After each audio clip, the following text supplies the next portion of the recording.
Hi, welcome back to my podcast, No Bullshit with Joe. Today I want to talk to you guys about debt. Well, I want to talk to you guys about all sorts, because when I start talking, I can't stop myself, and my brain fires off on about 16,000 different things, because that's that's who I am. My brain does 16,000 things at once. Does anyone else get that? Your brain does 16,000 things at once, and you don't know what to pinpoint or go for first.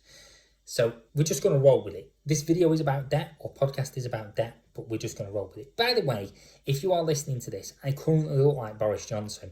I've got hair everywhere. I look like I've stuck my fingers in a plug socket because I am doing a video format as well. And my beard's massive because I've not been able to get to the bar because I broke my leg and ripped my Achilles heel. I've ruptured it and tore my muscle in my calf, which was painful, very painful. Never ever do that. If you can help it, don't break your leg because it really hurts. So anyway, let's go back to the topic at hand. So I want to talk to you guys about debt. And I've been thinking about this a lot lately because I'm 34 years old and I've been on this planet since I was, obviously since I was born. But I've been working since I'm about 14, 15 years old. And for me personally, money's a bastard. It doesn't matter how hard you work. It doesn't matter how much you work hard-wise. You just never seem to have enough. And I am one for thinking outside the box and thinking entrepreneurial even. And I have lots of different sideline businesses that I do on the side to my current job. But I'm still skint. I invest my money into savings and investments and stocks and shares and cryptocurrencies. And I'm still skint. But the reason people are still skint and are in debt is just basically because money isn't there. It doesn't matter how hard you work. Your wages are designed.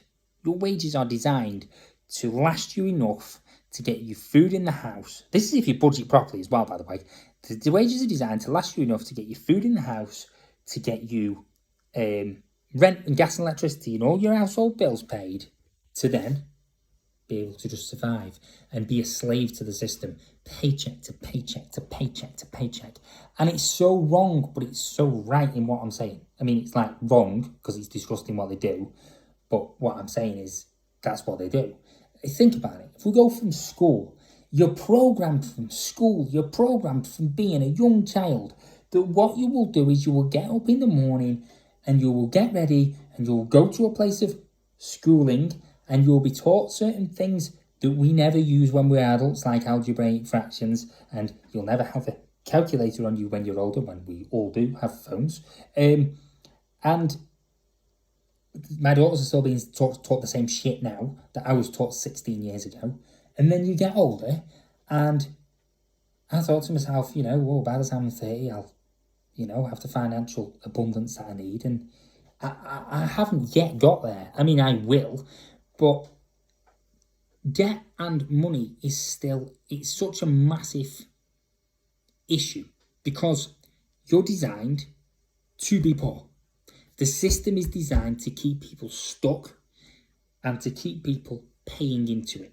It's not designed to help you. It's not designed to support you. It's not designed to create this financial freedom and abundance. It's designed to keep you mentally slave to the system so that you pay your taxes, you pay your dues, and you die with fuck all. And that sounds like a really negative take on things, but this is just the way I'm feeling and thinking at the moment. Yes, I'm a positive person. Yes, I think that we can, if we get a stroke of luck and keep putting ourselves and our energies and our attentions into a positive and abundant mindset, I think we will be able to, or you will be able to as individuals, be successful. But it takes a bit of luck, along with a shitload of mindset work, along with a shitload of work. And, debt. Debt absolutely drowns people because people have to survive. You get people on credit cards. You get, they take a credit card out and then they get stuck in the loop. They buy the food with it and they're like, right, okay, I've got £1,000 to spend. So they spend a couple of 300 quid on food or whatever for the month. And then the following month, they don't get paid enough to pay the credit card off. So then another £100 of interest is put on top of that. And then they don't get paid enough to pay anything off other than £20 of the original balance. So £80 worth of interest plus £20 of the original balance, which is 280 it leaves you. Then you put another £80 food shop on top of that, and before you know it, you're in a spiral where you've got one credit card which is maxed out that you can't pay. You've got another credit card which is maxed out that you can't pay. You've got gas and electricity that you can't pay. And then we're in this situation where we've just had this worldwide pandemic where, well, okay, let me rephrase that, worldwide scandemic, where the government has made millions and millions of pounds on these vaccine rollout systems. They've made people jobless. They've made people homeless. They've shut businesses, small businesses down. They've fed the elites. So we're in now a situation where people are really, truly fucked. And it really pisses me off, if I'm going to be honest with you. Where I'm going with this podcast. So yeah, it really pisses me off, if I'm going to be honest with you. So what I'm trying to say is, I think we're in a point in history now. We're at a point in history now where we're at a tipping point. And the tipping point of control is the government's on the left, or you're right if you're watching this video, and we're on the left, we're on the right, right? And we need to keep pushing that way. So like we are, or the Canada truckers are, we were doing a fantastic job, by the way, in Canada, and they've got the fighting the mandates and stuff like that, and they're like, no, we're not doing this until you drop these mandates. We're not going to stop doing what we're doing. We're at a tipping point where the government's realising, they won't say it, but they're realising, we have to control. The media used to control people, and still does to a great extent, by spinning stories and telling bullshit lies and just talking shit, okay? And it turned people against each other. But what I am seeing happening 2.5 years into it is there are a lot of populations and a lot of people are coming together slowly, and they're slowly waking up and going, hang on a minute, turn off the TV, turn off the media, because what the media is doing is it's bullshitting us completely and turning each other against each other, which is not what we need. We've got people standing together. You've got the Canadian truckers standing together. You've got, NHS 1000 standing together saying, fuck you, I'm not listening to your pandemic bollocks. I'm not having the COVID jab. You're basically saying people have got to have one vaccine, then they've got to have a second vaccine, then they've got to have a third to keep their jobs, which shouldn't be the way. So anyway, I've gone off a tangent. I told you I would. So we're at a tipping point where we need as the people to keep pushing and pushing and pushing and pushing and pushing. And this is where I come down to the likes of debt. And this is my thoughts on debt.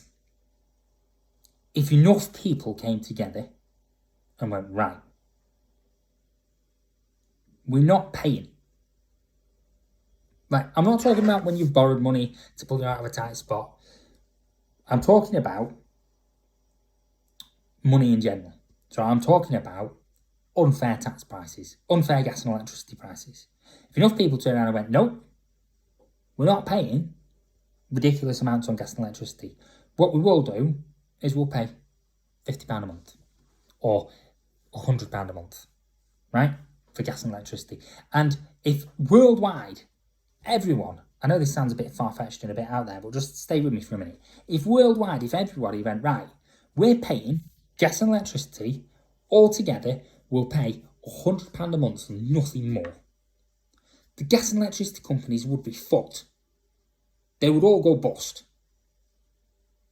No, well, they wouldn't go bust if we all paid £100 a month, but they'd be fucked in the sense of the debt just mount. But if people said, no, we're paying £100 a month and we're not paying anything else, full stop, end of conversation, they'd have to sort something out. The governments would have to step in and sort something out. Council tax is a load of bollocks, right? I pay £560 to £600 rent for this shithole, right? It's not a shithole, but, right? I pay 146 quid a month for council tax. I get it. It pays for the police, it pays for the fire, it pays for the bin man, it pays for the... But don't you think they take enough in our wages? They tax the bed we sleep in, they tax the food we eat, they tax you when you go for a shit, they tax you when you drink water, they tax you when you walk down the street because of the clothes you wear, they tax you when you drive your car, they tax you when you put fuel in your car, they tax you when you die. You die and they tax you. They tax your fucking death. They tax you on your pension when you give the pension, then they re-tax you when you take your pension back. And now the bastards are looking at taking off. And what we pay for, right? So we pay for, in the UK I'm talking about here, so we pay for national insurance every single month. £78 to £100 a month goes out of my bank account on my wages to national insurance. I don't get a choice in that. I don't get a say in that. And it's great because the national insurance really has helped me with my leg. Well, it has and it hasn't.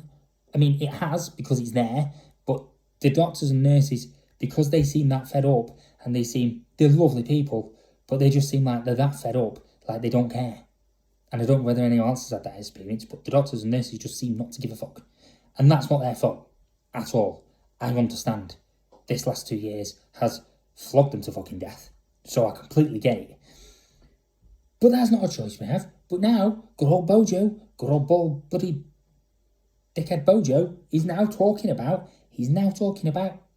oh, we're going to bring private sectors into the NHS. So what's going to happen in 2 or 3 years' time? Oh, you're going to have private insurance. Oh, you still have to pay national insurance, though, in case you have to go to A&E. I can see it happening, and it's disgusting. And us as the people need to stand up. I'm probably not doing this in the most articulate or best way possible on this podcast, but us as the people need to stand up and need to go, wait, hang on a minute, this is wrong. This shit shouldn't be going down the way it is, and we need to do something about it. You know, talking about it is a fucking start. Refusing to pay stuff. I do not pay, will not ever pay, again, my TV licence. BBC needs to go. It's the most biased propaganda bullshit machine that protects paedophiles I've ever seen in my life. Jimmy Savile, Rolf Harris. There's just two that come off the top of my head. Jimmy Savile protected for years. I don't care what anyone says.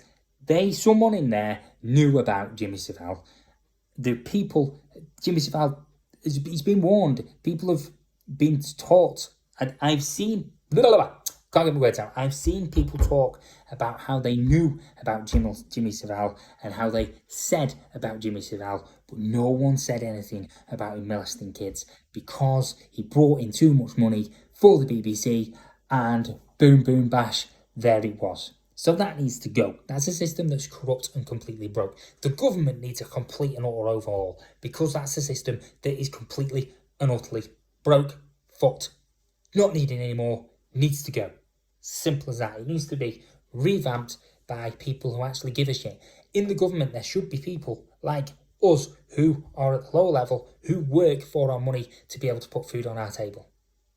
Then there should be other people who will come from different backgrounds, who work for their money to put food on the table, who know what it's like to live on the streets day to day, who know what it's like to live, when I say on the streets, I mean, you know what I mean, but who know what it's like to get up every morning and go to work and grind, who knows what it's like when I break my leg for the fucking boss man to turn around and say, hey, you've only got 2 weeks sick pay because you've not been here for 6 months.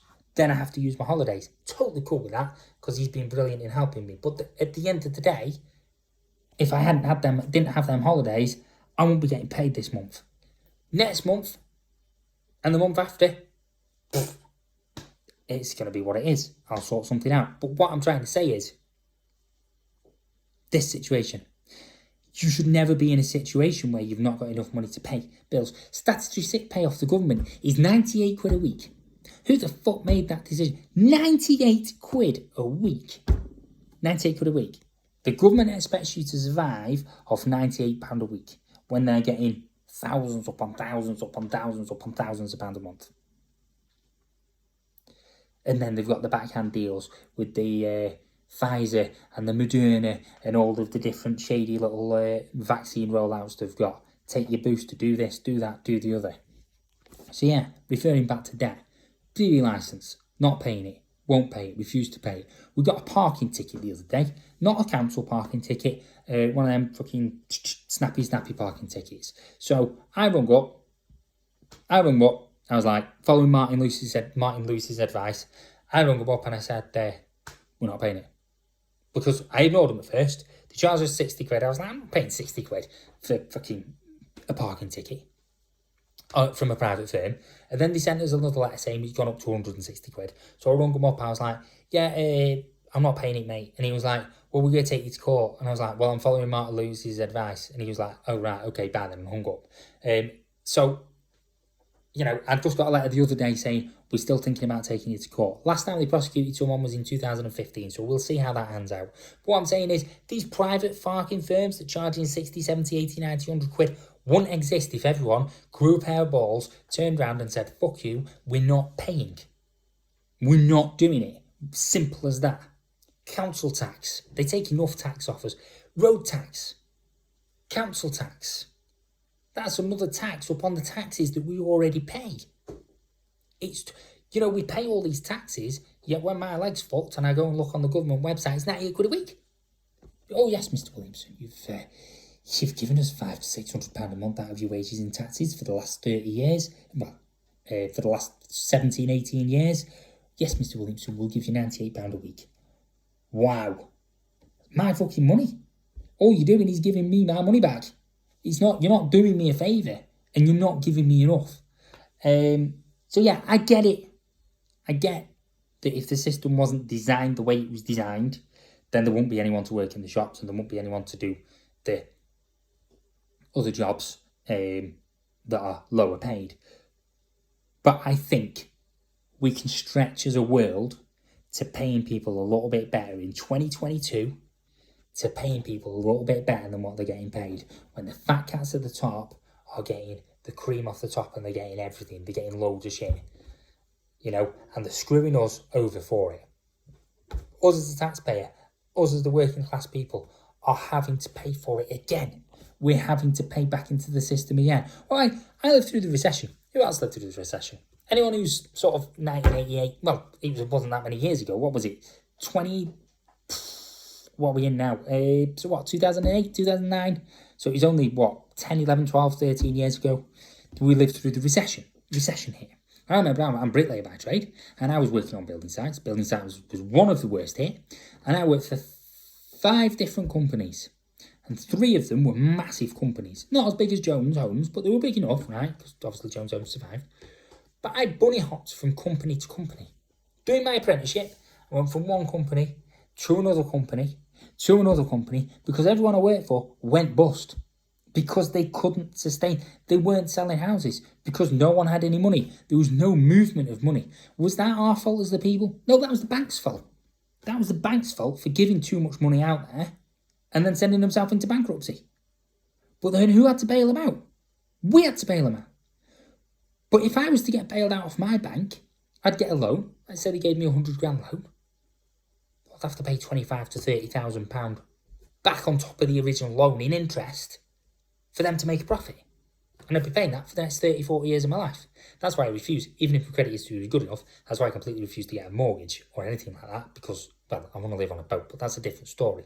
So, my thoughts about this is, why did the banks not pay the taxpayer back with interest? Why have I not got a shitload of money with interest sat in my bank account? I should have, but I haven't. Now, don't get me wrong, this podcast, this video, it isn't a rant and a moan. I'm just talking about some hard truths and some hard-hitting truths about what's going on in the world right now, and I think we are at a tipping point. We are tipping one way or the other. We're going one way or the other. And we as people need to keep standing up. We've already started the chain going. So I used to work looking after people with special needs. Anyone on my Facebook page will know that. And I left before the mandates came in. Let me rephrase that. The mandates were coming in November. I left before them. Even if I hadn't got a job, I would have left because there was no way I was being injected with that shit. And again, I respect anyone who's had the injection and they've made that choice for whatever reason. I've got an itch here. I'm not lying, I've generally got an itch here. So for whatever reason they've made that choice, I respect that. But I also want to be respected for me to make my fucking choice that I don't want the vaccine without being punished for it, which seems to be what's happening. People are saying, freedom. We have freedom of choice. Stop mandating shit. It shouldn't be mandated. I mean, in the UK, I know they're in the middle of reversing it now, but they're holding out, aren't they? Aren't they holding? Oh my goodness, Boris is holding out, isn't he? And Sadiq Khan, they're holding out because they want people like my wife, who works in the NHS and has done for the 14 years, they want them to have the vaccine. They want them to be worried about their jobs and have sleepless nights, like my wife is doing currently at the moment, because she's a worrier, bless her. She's not like me. I don't give a shit about a lot of things, but she's a worrier, bless her. And that's what they're doing. They're psychologically coercing, bullying, and manipulating people into behaving the way they want them to behave. This is phenomenal, peeps. This is absolutely... What's going on is absolutely phenomenal. Like, wow, wake up, open the eyeballs, let's see what's going on, you know? So, yeah, that was my rant, my podcast for the day. If you are on my Facebook page, thank you for being here. Joe Williamson, writer, vlogger, self-help guru. I can't change the name. Mark Zuckerberg's a twat. He won't let me change it. So it's actually called No Bullshit with Joe, but the name just won't change. I might see if I can... I'll see what I can do. So, yeah, I'll see if I can put a picture on there or something that says No Bullshit with Joe. I've also got another one, Facebook page, which you'll be on. I've forgotten what I've called that. And this is also on my podcast. I've got a load of topics that I will be talking about in the near future that we'll discuss loads of different things. Life experiences, living on a budget. Wow, that's going to be an interesting one after my rant, because damn it, we're going to have to live on a budget. Analysing different things from negative, positive points of view. I'm a positive person. I have a positive outlook on life. This is why I have survived so long in this fucked up world that we live in, even though I do look like Boris Johnson currently.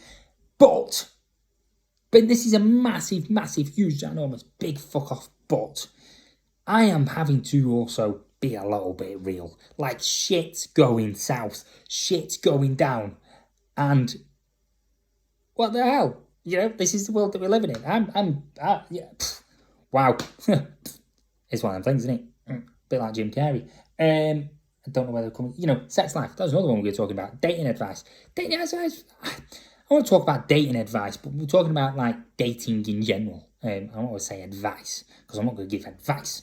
I'm just going to give my life experiences and my views and opinions and thoughts from the relationship that I've had with my wife for the last 12 years, and the fact that she still loves me and is still here, which I've got to be doing something right if that's the case. I think she would have left me by now otherwise, which is fair enough, and she's not, the poor bastard. So yeah. Also, by the way, my videos, because I'm a skint bastard and I need to make sure that I've got money coming into the account, are supported by, this video is supported by, well, it is if you click on the link. It's not supported by it, but it is supported by it if you click on the link, and so is the podcast. If you click on my link tree, which is on the top of all my Facebook pages and my podcasting page, then it will take you to eToro platform, which is where I generally do my investments. I've got about 400-500 quid in there. Again, money is a thing that we shouldn't be embarrassed about talking about. It's a thing we should be discussing with our kids and investments and stuff like that. So I don't pay people I don't think deserve to be paid, like the BBC TV licensing and fines. But what I do is I invest money into things that I think might make me the money in the future. So like cryptocurrencies, XRP, Ethereum. This isn't financial advice. I'm not a financial advisor, but cryptocurrencies, XRP, Ethereum, I would put into and I would invest into them. I would also invest into some like other things that pay dividends. There is certain companies out there that every 3 months they pay you dividends, but every single thing that you do invest in comes with a risk. You could lose all your money, gain all your money, or make more money than what you've already invested. So please do it at your own risk, and don't blame me if you invest and lose all of your money. I'm just telling you from my life experiences.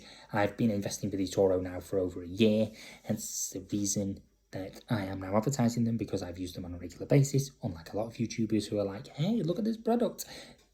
I've been using this for years, and they haven't. They're talking shit out of their arses. It's because they're getting paid to advertise the product. eToro's good. There's only one gripe that I've ever had with it, and that is the fact, and again, I'll be completely honest, even though I'm going to get paid, if you click on the link and join up with them, you have to click on the link, join up with them, spend £100. Well, not spend £100, rephrase that, invest £100, and then I get paid. I think it's 100 quid, something along that lines, or 100 quid over a period of time. But what it is, right, okay, is also the fact they're absolutely fantastic. I've only ever had one incident with them, and that was when the little people like me decided to come together on a Reddit app thing, and we decided that we were going to push GameStop GameStop,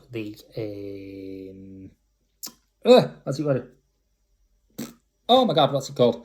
The investment stock. There we go. Stock. Couldn't think of the word then. The investment stock up, so that it made the hedge fund managers go bust. Because what happens is if you push a stock up, this is from my understanding, I might be completely wrong, but if you push a stock up, the hedge fund managers always buy into stocks, and what they do is when the stock goes down, they get paid because they invest on a sell basis. So if people sell the stock goes down. This is from my understanding, might be completely wrong, but it's worked for me for the last 12 months. The stock goes down in value, but the hedge fund managers still get paid because they buy on a sell, whereas I buy on a buy because I want the investments to go up, like the cryptocurrencies and stuff like that. Because if you buy on a sell and the investments go up, you lose money. If you buy on a buy and the investments go down, you lose money. I think I said that right. But yeah, eToro platform, please feel free. The situation with the GameStop thing is we wanted it to go up, and what eToro did, and a lot of other platforms, which I was really pissed off at, is they started to Alexa, stop. Sorry about that, peeps. Is they started to close the market, the crypto markets. Now the crypto markets are open 24 hours a day, 7 days a week, unlike other stocks and shares. What they did is they closed the crypto market to create panic because the stock was going. I'd made about 600 quid profit. I'd invested 100. It had gone through the roof. And by the time I was able to pull it out, because they kept closing the market, it was down to about 110 quid. So I ended up making about a tenner. I was really pissed off with them about that. But other than that, they have been a good platform. But again, I'm giving you an honest review and an honest thought process against it. With it, I can't sit here and lie to you and say, yes, they've been fantastic all along. No, very much similar to a lot of other companies out there. They do go along with the government guidelines and the masses. But as a rule, they're a very good company to invest in, and I do get my dividends payments every 3 months. And your investment portfolio will go up, down, up, down, up, down, up. Just got to keep an eye on it. Also, if you are investing with eToro, another thing I want to say is don't put your emotions into it. Don't sit there staring at your phone going, oh my God, the stock's going to go down. It's gone down, I've lost £10, I'm going to pull out. Because that way you'll lose money. Like, perfect example. I've invested £400 into it so far. No, £500 into it so far. The other week it was down to £295, and I was like, okay. The following week I looked at it and it was up to 610. Now just imagine if I'd have panicked and pulled that money out, I'd have lost 200 odd quid. That thing doesn't click well. Just like that. So don't do that. Right, I've ranted on for half an hour. I'm going to go. I love you loads. Thank you very much for listening to No Bullshit with Joe. This will be going on my main Facebook page. This will be also going on my other Facebook page. If you've got this far, either you can't turn me off because you're driving and you're listening to it, or you can't turn me off because you're walking or you're running and you're like, fuck it, you don't want to take your phone out of your pocket, or you actually genuinely like to listening to what I'm saying. So either way, over and out, peeps, and don't forget to invest in eToro. Oh, and investigate my link tree. You might find some pretty interesting things on there. My TikTok account isn't going too well though. I won't say it's not going too well. I'd say that the it's falling into the woke brigade. So every video I put up there gets taken down because I tell the truth.